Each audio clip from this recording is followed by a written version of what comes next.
This is Chris Hale of Sports Talk magazine. I'm with Laurent Cabilesh of the company Martina.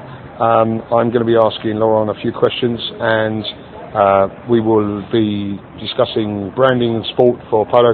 Thank you very much for having the interview. Thank you very much. Pleasure. From what I want to start is, obviously there's Martina is a big brand in terms of polo. Why, or what do you think sponsoring polo offers Martina as a brand?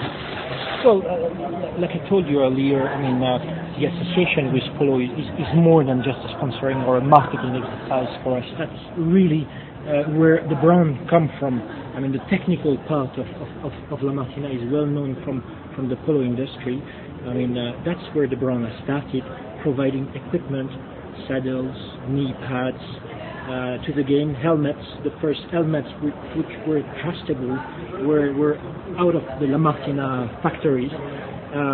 So that's where the brand has really. And how long has it been involved? With polos, something like 30 years now. Yeah. Fantastic. Now, in terms of polo as a sport, do you ever think that it will have a wider mass appeal? Well. And what is polo doing to actually embrace that? To some extent, yes. Perhaps not a mass appeal like you would imagine with some other sports like well-known rugby, football. I don't think we're ever going to see that.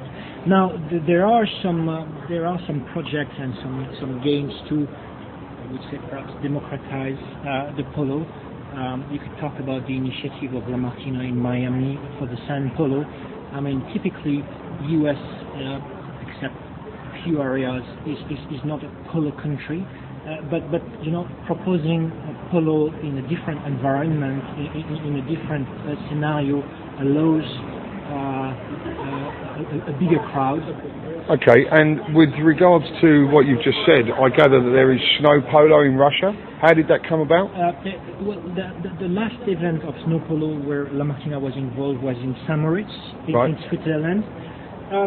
Again, it's been done in the past, and they wanted to revive the tradition, and they found that the game, I mean, a lot of players came back and said, wow, the game on the snow is so different, so intense, so interesting, that they decided, look, it's something about the polo that we need to, something new, something fun, and something which also makes the polo reachable to bigger crowds. Now, you've obviously got a number of polo players that you sponsor or that they're involved in La Martina. How do the players, outside of when they're playing, promote your brand? What do you actually do? You have them doing a lot of face-to-face, a lot of appearances? How do they work the La Martina brand into their daily life? Well, you have ambassadors. Mostly, I would think of some Argentinian players. They will be very close to the technical teams to assess some of the novelties from the technical side. Saddles. I also talk to you about some glasses which are actually bulletproof from La Martina, just because you can lose your eyes with a polo ball. So they're very much involved on that side, trying the novelties. And of course, it's the right combination from the brands between sponsoring and helping the game. So that's where the players have a key contribution. And in terms of when obviously the matches are on, there's obviously participation from the crowd. Do you find that the crowd become very passionate about the game? We often say there is half of the crowd really focused on polo, and half of the crowd looking at each other, being seen and see, Yeah. So you have a bit of this combination. It's a very lifestyle sport. Yes. Yeah. And yourself as obviously the GM for the company.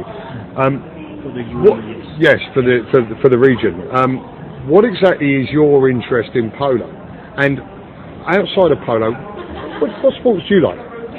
Well, first, my interest in polo. I've really come to the polo with La Martina because it's really, like you said, a lifestyle, and you embrace it.